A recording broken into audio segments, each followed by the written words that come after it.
DR bright future study centre में एक बार फिर से आपका बहुत बहुत स्वागत है। तो आज हम देखने वाले हैं क्लास 8th का विषय जो गणित सब्जेक्ट है आपका, उसका पेपर हम वार्षिक परीक्षा 2023-24 की जो होने वाली है ना, उसके लिए कुछ इम्पोर्टेंट क्वेश्चन या फिर बोल दे मॉडल सेट हम आपको प्रोवाइड करने वाले हैं। और ये क्वेश्चन आपको बिल्कुल वार्षिक एग्जाम में देखने को ही मिलने वाले हैं, ये सोच के चलिए, क्योंकि ये इतने इम्पोर्टेंट क्वेश्चन इसमें रखे गए हैं, बहुत ही अच्छे तरीके से इनको सोच समझकर, है ना, पुराने कुछ पेपरों से और मतलब बहुत ही गहन अध्ययन करने के पश्चात ही ये क्वेश्चन आपके सेट किए गए हैं। तो इन क्वेश्चनों को यदि आप देखते हैं तो अवश्य ही आपको वार्षिक एग्जाम में बहुत ही ज़्यादा लाभ होने वाला है। तो इस पेपर को एकदम अपने जहाँ पर आप बैठे हुए हैं वहाँ पर अच्छे तरीके से इसको सॉल्व करना है बैठकर, है ना। चाहे तो आप इसका स्क्रीनशॉट ले लीजिए इस पेपर का, और या फिर पीडीएफ फॉर्मेट चाहिए है तो आप टेलीग्राम ग्रुप पर जुड़ जाइए, उसकी लिंक आपको वीडियो के डिस्क्रिप्शन में है, तो वहाँ पर आपको इसका पीडीएफ फॉर्मेट प्राप्त हो जाएगा। तो यदि आप ऐसे ही करना चाहते हैं तो ऐसे ही कर सकते हैं। इसके कुछ क्वेश्चंस हैं जिनके मैं आंसर्स भी आपको बताऊंगा, किस प्रकार से आपको लगाना है इन क्वेश्चनों को, है ना। साथ ही साथ पहले जैसे मैं जो जो क्वेश्चन मैं आपको बताते चलता हूँ वो क्वेश्चन आपको लगाते जाना है, और जो क्वेश्चन मैं लगा रहा हूँ उसको पहले आपको खुद लगाना है, फिर वीडियो पॉज करके वीडियो को स्टॉप करके फिर आपको पहले मतलब आप खुद से लगा के वीडियो स्टॉप कर ली, फिर खुद से लगाया। उसके बाद क्या करना है, जब आप लगा लेते हैं फिर आपको वीडियो को फिर से ओपन करना है, फिर से चालू करना है, फिर देखना है कि आपने सही लगाया है कि नहीं लगाया है ना, क्योंकि हर एक क्वेश्चन के आपको आंसर्स इस वीडियो में मिलेंगे। तो चलिए, जिनके जैसा कि मैंने अपनी कोचिंग सेंटर में ये पेपर ऑफलाइन तरीके से ही करवाया है, आपको मैं ऑनलाइन तरीके से ये पेपर दिखाने वाला हूँ इसके सॉल्यूशन के साथ, है ना। तो चलिए स्टार्ट करते हैं। इसको आपको एकदम अच्छे तरीके से अपने घर पर बैठकर या जहाँ पर भी आप ये वीडियो देख रहे हैं वहाँ पर आपको एकदम अच्छे तरीके से इस पेपर को लगाने का प्रयास करना है। इस पेपर में आए हुए प्रत्येक क्वेश्चन बहुत ज़्यादा इंपॉर्टेंट है, इसलिए ये वीडियो मैं आप लोग को प्रोवाइड कर रहा हूँ। और आप यदि इस पेपर को लगाएंगे और वार्षिक एग्जाम में देखेंगे कि इसमें से काफ़ी सारे क्वेश्चन आपको पूछे गए हैं, तब आपको इसका वास्तविकता इसकी पता चलेगी, है ना। तो चलिए हम स्टार्ट करते हैं। पहला इसमें जो क्वेश्चन है, थोड़ा सा इसके बारे में थोड़ा सा पढ़ लेते हैं। जैसे कि आपका पेपर होगा टोटल 60 नंबर का होगा, सॉरी 70 नंबर तो गलत लिखिए, 60 नंबर का पेपर होगा। 3 घंटे की टाइमिंग रहेगी आपको, है ना। और यहाँ पर होगा मूलधन के पहले जो क्वेश्चन आपसे पूछे जाएंगे वो 5 वैकल्पिक क्वेश्चन पूछे जाएंगे, फिर इसके बाद 5 खाली स्थान पूछे जाएंगे, और फिर 5 क्वेश्चन ऐसे पूछे जाएंगे जो 2-2 नंबर के होंगे, और फिर 6 नंबर आपके 3-3 नंबर वाले, फिर 5-5 नंबर वाले 5 क्वेश्चन, है ना। तो ये तो फॉर्मेट रहेगा।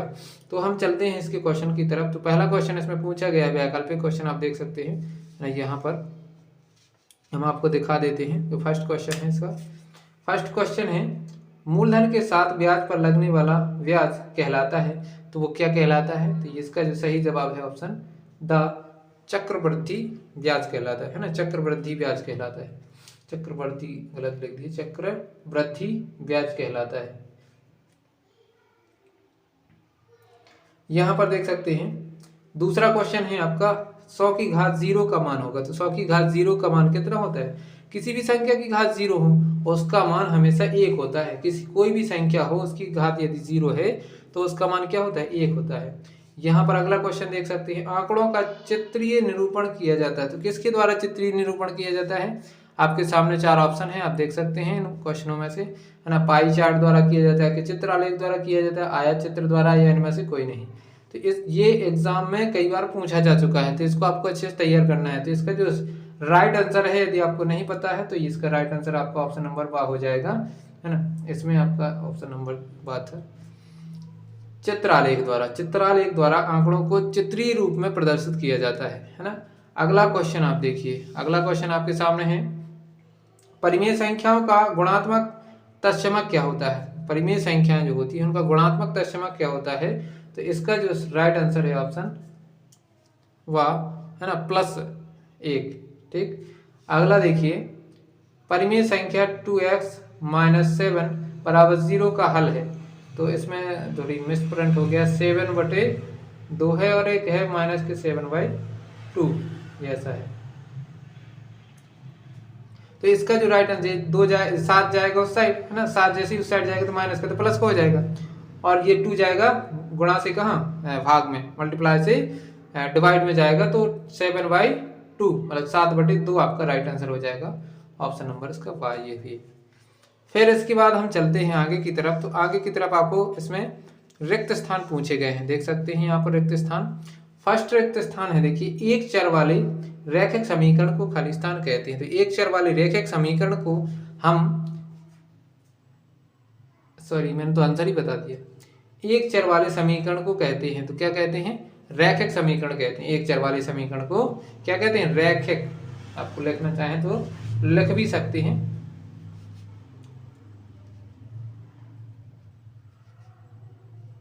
रैखिक समीकरण कहते हैं।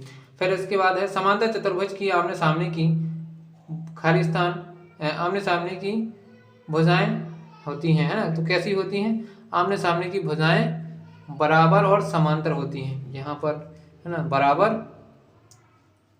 बराबर और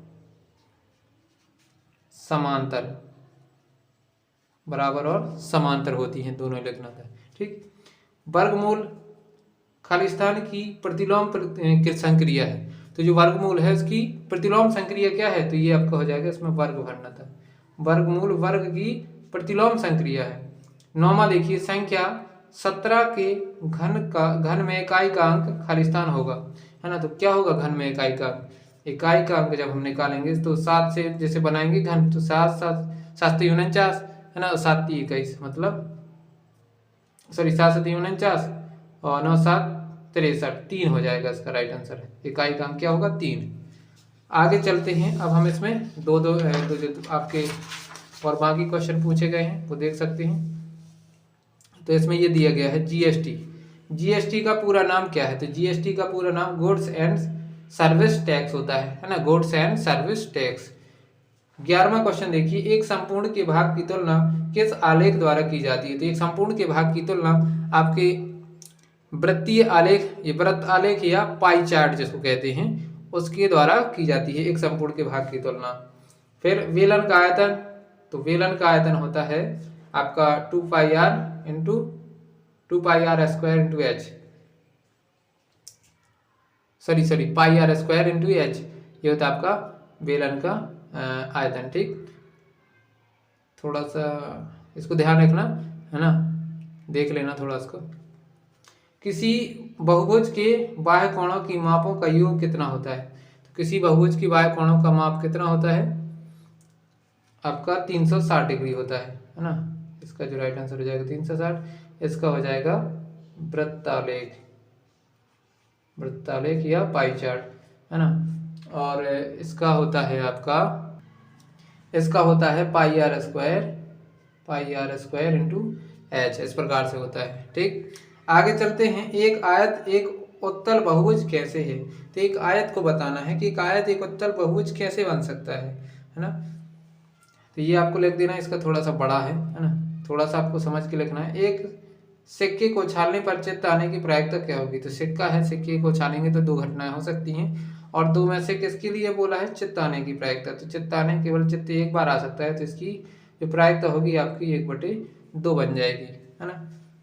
फिर इसके बाद ये क्वेश्चन दिए गए थे आपको जो सॉल्व कर लेने थे, है ना। इन क्वेश्चनों को आपको यदि सॉल्यूशन भी चाहिए है तो कमेंट बॉक्स में जरूर कमेंट कीजिए, बाकी हम क्वेश्चन आपको बता देते हैं। 16वां क्वेश्चन है, -1/2 + 3/7 प्लस माइनस के 4/3 का मान ज्ञात कीजिए, और ये क्वेश्चन दिया है, इसको इस समीकरण को आपको सॉल्व करना था। एक समबाहुभुज की कितनी भुजाएं होंगी यदि एक बाह्य कोण की माप, ये बाह्य लिखना था यहाँ पर, यदि एक बाह्य कोण की माप 40 डिग्री हो, है ना। एक पांसे को फेंका जाता है तब 5 से बड़ी संख्या आने की प्रायिकता क्या होगी, 5 से बड़ी संख्या कब आ सकती है ना, उसकी प्रायिकता पूछी गई है। पाइथागोरस त्रिक लिखना है, पाइथागोरस त्रिक लिखिए जिसका एक सदस्य 14 है ना, 14 है, और ये आपका 42.25 का वर्गमूल ज्ञात कीजिए। वह सबसे छोटी संख्या ज्ञात कीजिए जिससे 243 को गुणा करने पर पूर्ण घन प्राप्त हो जाए। एक ये क्वेश्चन है आपका 23वां, 840 अंकित मूल्य वाली एक वस्तु 714 में बेची जाती है, बट्टा प्रतिशत कितना होगा। 24वां क्वेश्चन है वर्ष 1997 में की अंत में वर्ष 1997 के अंत में, है ना, शहर की जनसंख्या थी 20,000, सॉरी ये तो लिखना ही भूल गया। एक शहर की जनसंख्या 20,000 थी। कितनी थी? 20,000। उसमें 5% की वार्षिक वृद्धि से 5% वार्षिक दर से वृद्धि हुई। वर्ष 2000 के अंत में उस शहर की जनसंख्या कितनी हो जाएगी, ये पूछा है ना। तो इस प्रकार से ये क्वेश्चन दिया गया था आपका, ये दिख ही नहीं रहा होगा आपका, है ना। आप ध्यान रखिएगा, यहाँ पर अब समझ में आएगा। थोड़ा मैं भी देखना भूल गया। तो यहाँ 25वां क्वेश्चन दिया है, नीचे दिए गए आंकड़ों का पाई चार्ट बनाइए। आपको केवल पाई चार्ट बना देना था, है ना। इस क्वेश्चन को आपको देख सकते हैं, इसका पाई चार्ट बनाया है और इसमें एक्स, वाई और जेड के मान पूछे गए हैं। तो इस प्रकार से, है ना, इस क्वेश्चन को आपको देख लेना था ध्यान से। इन क्वेश्चन को एकदम आपको अपने घर पर बैठकर सॉल्व करना है। यदि आपके पास इसका सॉल्यूशन नहीं है तो कमेंट बॉक्स में ज़रूर कमेंट कीजिए। हम इस पेपर के हर एक क्वेश्चन का सॉल्यूशन आपके पास पहुंचाने का प्रयास करेंगे। ये वीडियो आपको कैसा लगा कमेंट बॉक्स में ज़रूर कमेंट कीजिएगा, है ना। यदि थोड़ा सा भी हेल्पफुल लगा हो तो वीडियो को लाइक करके, चैनल को सब्सक्राइब करके, बेल आइकन को दबा के रखिए, ताकि जैसे ही मैं कोई नया वीडियो आपके पास अपलोड करता हूं तो उसका सबसे पहले नोटिफिकेशन आपके पास पहुंच जाए। तो आज के लिए इतना ही। आपका दिन शुभ हो। बहुत बहुत थैंक्स आपका वीडियो में अंत तक बने रहने के लिए।